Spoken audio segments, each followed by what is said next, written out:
This is All Things Considered from NPR News. And it's on WNYC. Coming up in just a moment here, it's Marketplace. On the show tonight, health insurance companies may not want to pay to cover more expensive drugs, but you always have to consider what other players do. Like my competitor does cover it, I better cover it. Otherwise, my member will switch. A look at coverage decisions. That's coming up in just a moment on Marketplace. We'll be back with All Things Considered at 7 o'clock tonight.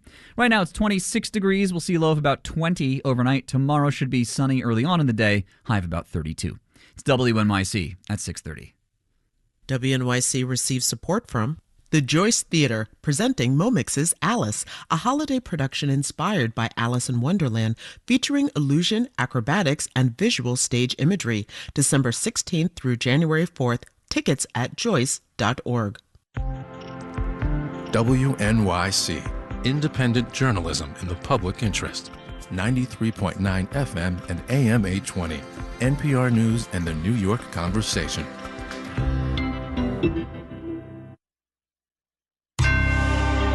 Marketplace is supported by Mercury. Mercury brings together banking, credit cards, invoicing, and more to help entrepreneurs manage their finances. Learn more at Mercury.com. You want government data? We are finally getting some government data.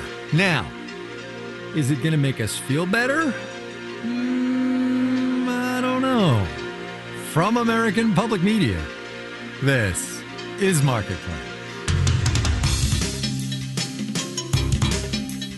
Marketplace is supported by Ninja One, helping organizations manage, protect, and support every device and every user, all from one platform that automates IT and strengthens security. More at ninjaone.com. And by Revenued, providing working capital for businesses whose cash flow is holding them back. Revenued approves businesses based on revenue, not credit, and funds can be approved and available in just one day. Visit getrevenued.com. And by UKG. Their HR, pay, and workforce management tools are designed to help business leaders build trust and empower their people. UKG, because when work works, everything works. More at ukg.com/work. In Los Angeles, I'm Kai Risdall. It is Monday today. This one is the 15th of December. Good as always to have you along, everybody. This is going to be, relatively speaking, I guess, a Datapalooza kind of week. The November jobs report comes out tomorrow. Yes, tomorrow. It will be the rare Tuesday jobs day. Retail sales tomorrow, too. That'll be for October. On Thursday, it's the Consumer Price Index. That is for November. I know it's tough to keep track. Also, at the end of last week, from the Census Bureau came data on applications to start new businesses. Not all of those applications turn into actual companies, of course, but the number of people thinking about it is pretty strong. Applications up 7% from October to November, up more than 20% from 1 year ago. So Marketplace's Henry Epp gets us going with why so many people might be looking to strike out on their own right now. A quick caveat about these numbers. These data are kind of messy, and so it is hard to figure out what's going on underneath. Joyce Klein is Senior Director of the Business Ownership Initiative at the Aspen Institute. Some of the applications could be existing companies changing their corporate structure, she says. This can happen when there are big changes in tax law, like the GOP bill that passed in the summer. But there is one trend in the data that might tell us something. Tons of applications for new retail trade businesses. And the last time we saw like a really big spike in applications for retail trade was during the pandemic. You know, when the economy was thrown for a loop and people were trying to come up with ways to make extra cash, maybe sell all of that sourdough they were baking. This appears to be happening again, says Sarah Kunst at Clio Capital. People hear that, AI is coming to take your job and wages are stagnating. We're seeing layoffs, tariff impacts, all of that. I think more and more people are stopping to say, hey, maybe we should try to find a little bit of safe harbor. As in a side hustle or something that could turn into a full-time hustle if things really go south, or an escape from the daily grind. Whatever the reason, it's gotten really easy to set up a new business, Kunst says. Whether it's using online tax filing software or learning about how to set up an LLC and why you might want to do that from an influencer that you follow, it all feels a lot more accessible now. That's what Vincent Popolo found when he and his cousin started Maryland Garage Solutions earlier this year. They used a couple of web services to register their business and set up a website. It was very straightforward. I mean, we were up in an actual business within probably a month. At which point he quit his corporate tech job and started organizing people's messy garages. We do flooring, we do organization, we build out shelving and, really help people sort of get rid of all their crap. Business has been really good, he says. They've mostly gotten gigs through word of mouth. I'm Henry Epp for Marketplace. Wall Street today, kind of meh. Actually, there is some AI agita going on out there, it seems. We will have the details, when we do the numbers.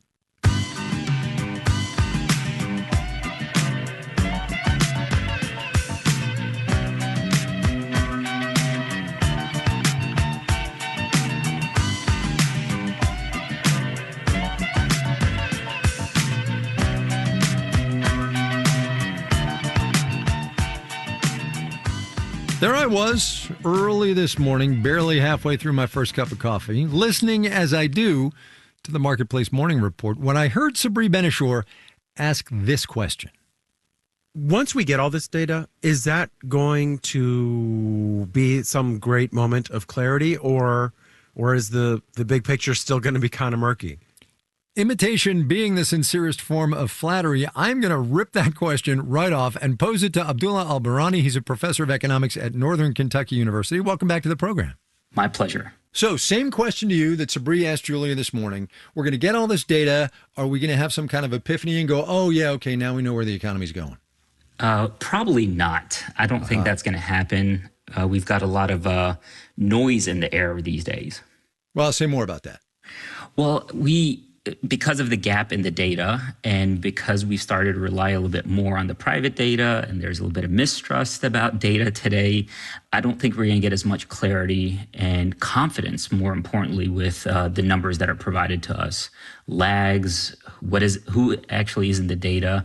These are all questions that are creeping up in our analysis these days.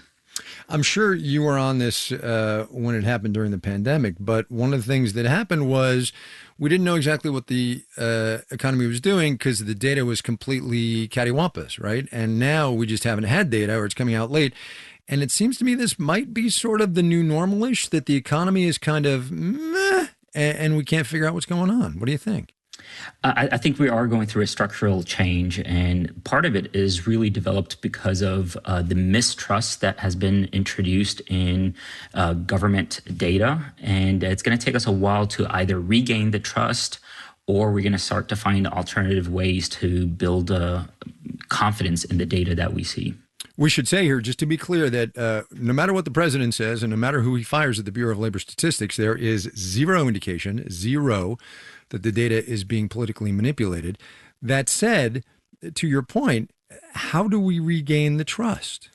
Well, first of all, I want to say I have a lot of friends and economists working on this, and they are trustworthy individuals, right, and they take their responsibility seriously.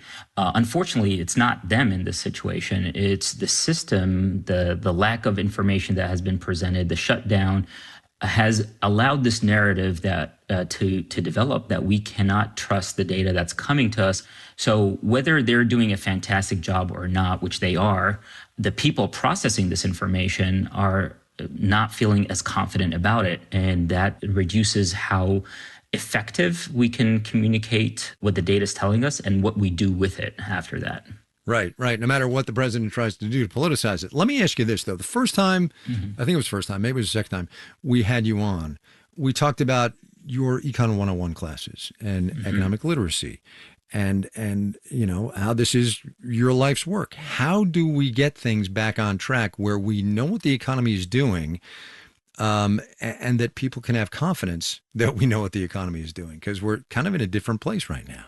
Yeah, and this is something I'm personally struggling with. I mean, when the data went absent during the shutdown, I found it really difficult to do my job, and I found myself having a really difficult time processing what's happening in the economy. And we need the government and, you know, the president to build the trust in the data again.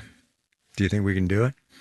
I think we can do it. We just have to be loud about it, and we have to continuously communicate. Transparency is really important, and the more we invest in it, the more reliable it is, and the better our decisions are going to be in the long run.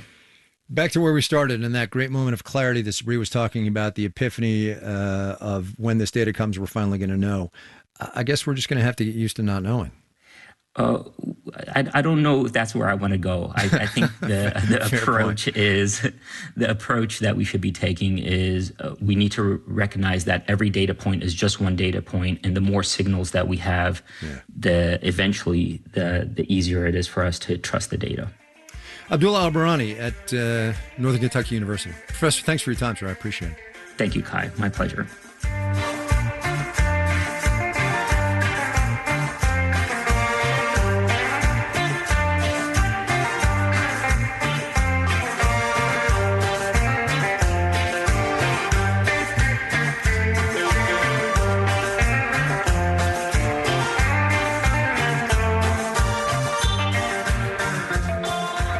A stipulation by way of setting up this next story.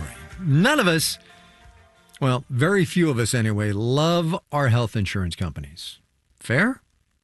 Part of that is because they are, in fact, businesses and are always looking to their bottom line. But the calculations of what coverage to offer that is cheapest often don't look the way one might expect. Insurers will sometimes cover a significantly more expensive drug or device, even when there's a cheaper alternative on the shelf. And the reason why has less to do with the medication itself and more to do with the costs that come downstream. Oregon Public Broadcasting's Lillian Karabik reports. When someone's throat is swelling shut from an allergic reaction, an epinephrine injector is the first thing you should grab. If someone has anaphylaxis, epinephrine is the medication that will save their life. That's Dr. Victoria Chadwick, a clinical pharmacist at Swedish First Hill Hospital in Seattle. She works in pediatric emergency medicine, and she says when someone's in shock, people panic.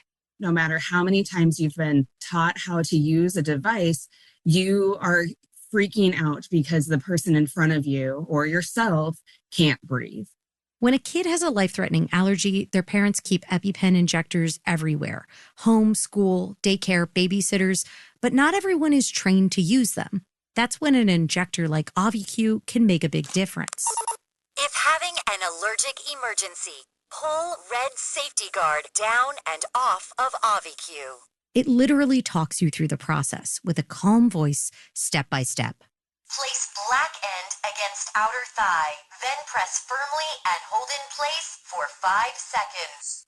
It might save someone's life, and we can't rely on everyone always knowing the right thing to do in that situation. Life-saving, but with a list price that is eye-watering. Auvi-Q is twice as expensive as EpiPen. Auvi-Q has been available for 8 years, but it wasn't commonly on formularies, the list of drugs and devices that health insurance pays for. But that changed this year after insurers did the math. It's a lot cheaper to cover even a more expensive device than it is to have someone have to be admitted to the hospital or possibly intubated or, unfortunately pass because they don't have any device at all or the device they have wasn't used. Dr. Hongji Kim, a health economist at Oregon Health and Sciences University, said that's because insurance companies looked at downstream costs. If it can save a lot of money downstream, like by reducing emergency room visits or really lengthy hospitalizations. Kim says usually insurers look at their own member data and compare two groups, those who got access to the drug or device and those who didn't. Then they compare the total cost of care and mortality.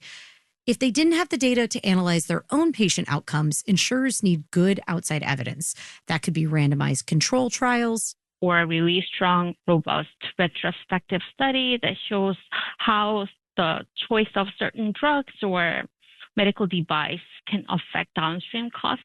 That's part of how Auvi-Q started getting covered. A recent study found 50% lower healthcare costs and fewer emergency visits after anaphylaxis when Auvi-Q is used compared to competitors. That was one factor in Aetna, the third largest insurance company in the U.S., making Auvi-Q its top choice for severe allergies. Kaiser Permanente, the large nonprofit health insurer, confirmed that it's done the same, partially due to internal pressure from its own clinicians. If doctors or hospitals strongly believe in the value of certain device or drugs, I think that can put really huge pressure on insurer. Plus, Kim says, don't forget good old-fashioned free market competition. You always have to consider others, what other players do. Like my competitor does cover it, I better cover it, otherwise my member will switch. In other words, insurers don't want to lose in a shot-for-shot competition, and higher upfront costs can make sense if they prevent bigger bills later. In Portland, Oregon, I'm Lillian Kerbake for Marketplace.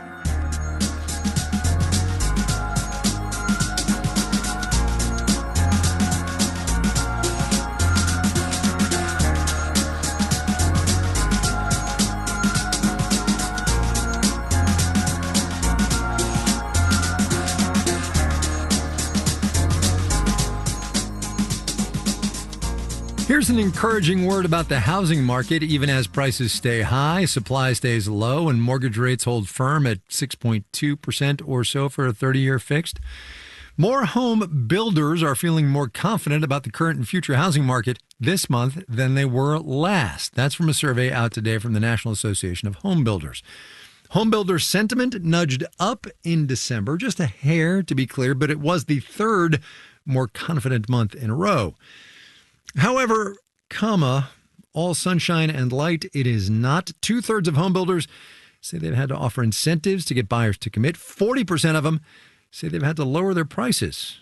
Marketplace's Samantha Fields has more on that one. It's been a slow year for Justin Wood's company, Fish Construction Northwest in Portland, Oregon, although it's ending better than it started. We've sold 3 homes in the last month and a half, which has picked up our activity a little bit. And so we're kind of hoping that continues into next year. Wood typically sells about 15 homes a year, mostly townhomes in the city. This year, he's dropped prices, offered money toward closing costs, and lately he's been trying something new to make sales, making homes energy efficient but not charging extra. Literally just saying, hey, the house comes with solar, it's free, it's included.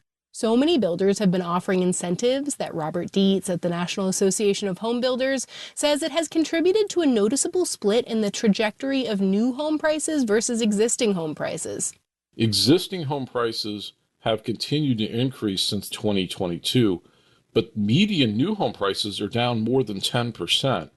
And that's the accumulation of those incentive factors to try to deal with the challenge of housing affordability.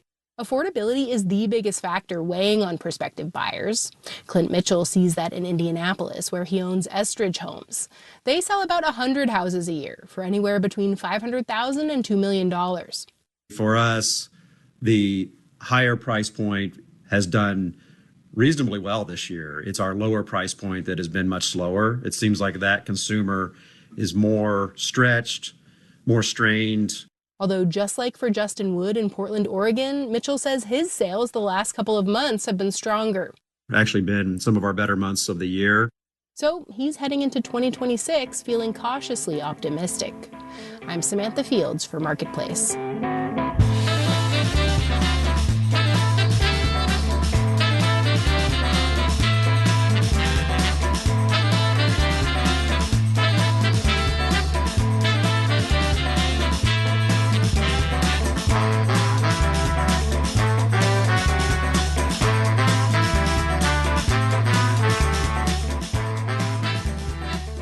Coming up. Took that number, divided it by 12 months, divided it by 4 weeks, divided it by 5 days. Wait, I was told there wasn't going to be any math. First, though, let's do the numbers. Dow Industrials down 41 points today, 0.1%, 48,416. The NASDAQ down 137 points, about 0.6%. Finished at 23,057. The S&P 500 dipped 10 points, 0.2%, 68,16. We were talking about health insurance companies a second ago. Here's some. Aetna, which is part of CVS Health, gained 0.3%. Humana rose 2 3/10%. Cigna Group increased 0.9%. United Health Group dropped 0.2%. Zillow took a tumble today with news that Google appears to be experimenting with real estate listings in its mobile search results, in certain cities. Zillow, ticker symbol Z. Easy peasy, right? Down 8.5%. Alphabet, Google's parent company, dipped 0.33% on the day. Bond prices went up. Yield on the 10-year T-note ended at 4.18%. And you are listening to Marketplace.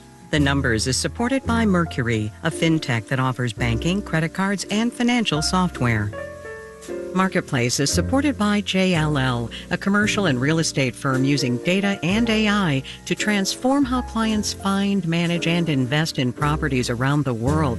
JLL.com. JLL. See a brighter way. And by the United States Postal Service, offering holiday postage stamps for purchase at checkout at over 40,000 participating supermarkets and drugstores and at wholesale clubs Costco, Walmart, Sam's Club, and BJ's.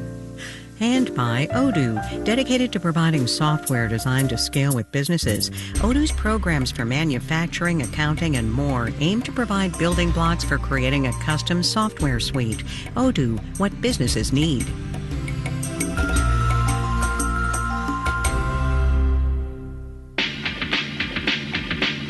The final season of Stranger Things is underway, and one of its breakout stars is Gaten Matarazzo, who plays Dustin. On the next All of It, he joins us in studio to talk about the show and take your calls. Plus, Matthew Broderick, who is starring in a new off-Broadway production of Tartuffe. Join us for All of It, weekdays at noon on WNYC.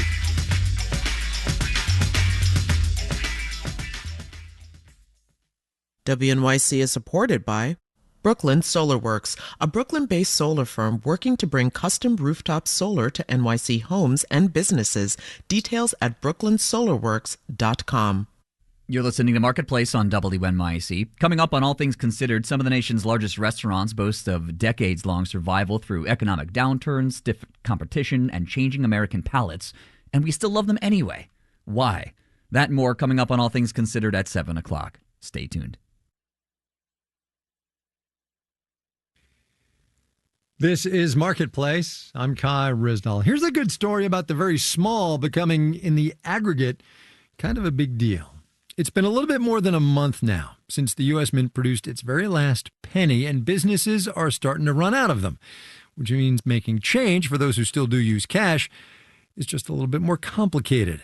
And as Marketplace's Carla Javier reports, rounding up or down a nickel spread over the tens of millions of businesses in this economy can have a big impact. The Federal Reserve distributes pennies to banks and credit unions. A spokesperson says it's using available inventory to fulfill penny orders. That said, some of the Fed's distribution sites are no longer doing penny transactions.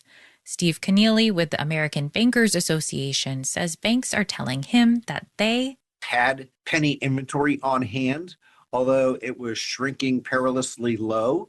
So we expect banks to have those difficult discussions with their customers. Among banks' customers, retailers. Cash makes up roughly 50% of transactions at convenience stores, says Jeff Leonard of the National Association of Convenience Stores. A lot of them are rounding in favor of the customer, meaning rounding down to the nearest nickel in terms of the price and rounding up in the change that you give customers. He says a penny here and a penny there adds up big time. In convenience stores alone, that costs the industry about $1 million a day if every store were to do that. Andy says they can't just switch to all digital payments. Those come with processing fees, and some customers just like paying in cash. It's a similar story in restaurants. Sean Kennedy is with the National Restaurant Association. To round in the customer's favor consistently could cost the industry between $13 and $14 million a month. Kennedy says without a national rounding standard, things can get confusing. If you round up in a customer's favor for someone who's paying in cash, but then make people paying with credit cards pay the exact amount, no rounding, you could have nuisance lawsuits that come up. The federal government could clear things up, says Danny Soquez at the University of North Carolina, Wilmington. Either some guidance from the Treasury, the executive branch, or directly from Congress through law. He gives Canada as an example, which also got rid of its penny. There, they round to the nearest 5 cents for cash transactions, but keep exact amounts for credit cards. I'm Carla Javier for Marketplace.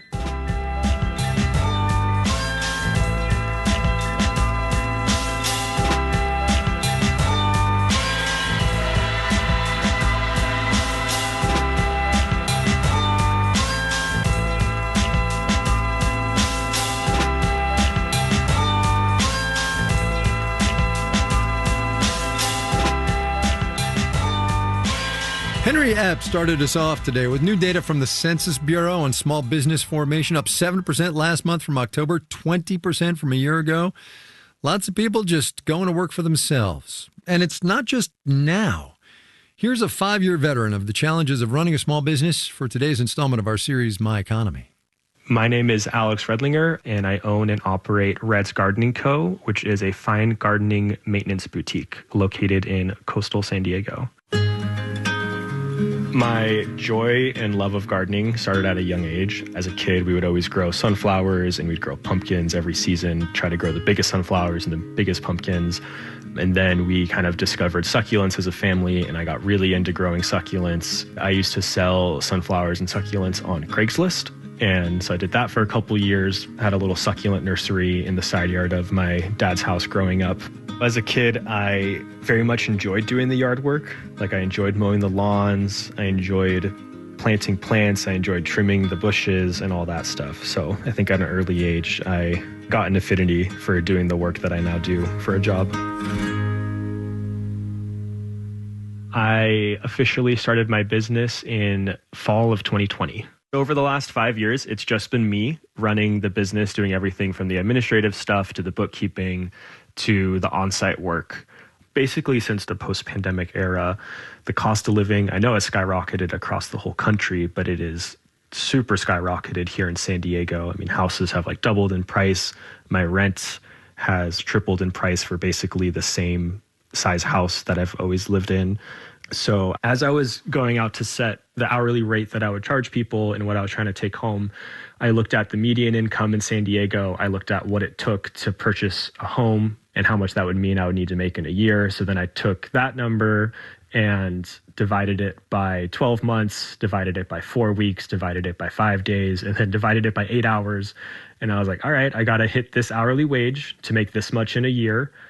And this year will be the first year that I've hit that number after 5 years of being in business. So I'm super proud about that.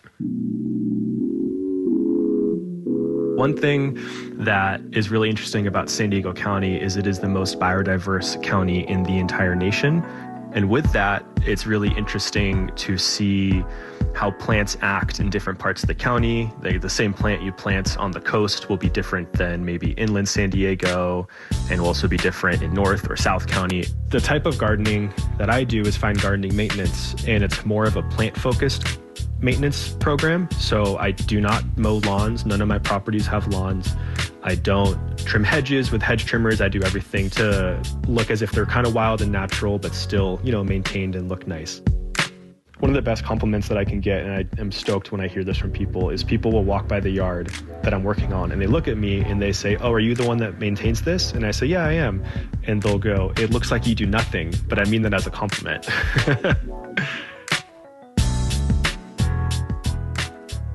That was Alex Redlinger.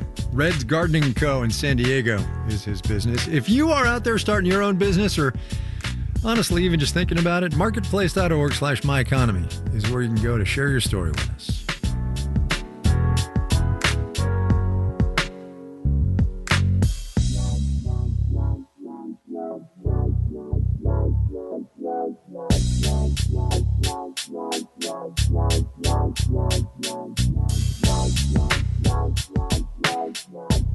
Marketplace is supported by Progressive Insurance, providing direct car insurance rates side by side with other insurance carriers. Customers can see rates and find an option that works for their needs. Now that's Progressive. Learn more at progressive.com. And by JumpCloud, simplifying IT through its intelligent, unified AI-backed platform that securely connects users to any resource from any device anywhere. JumpCloud, helping organizations prepare for AI acceleration. This final note on the way out today, another milestone in the unwind of the electric vehicle market in this economy. Ford said this morning it's going to take a $19.5 billion charge and change strategy from EVs to hybrids in the face of reduced government incentives for EVs and, of course, a lack of consumer demand for those kinds of cars. Amir Babawi, Caitlin Esch, John Gordon, Noya Carr, Amanda Peter, and Stephanie Seek are the Marketplace editing staff. Kelly Silvera is the news director. And I'm Kai Risdall. We will see you tomorrow, everybody.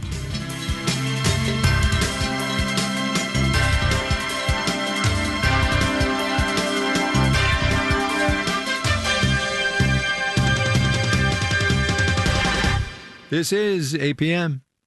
WNYC receives support from RSM, working to empower middle market businesses to navigate change with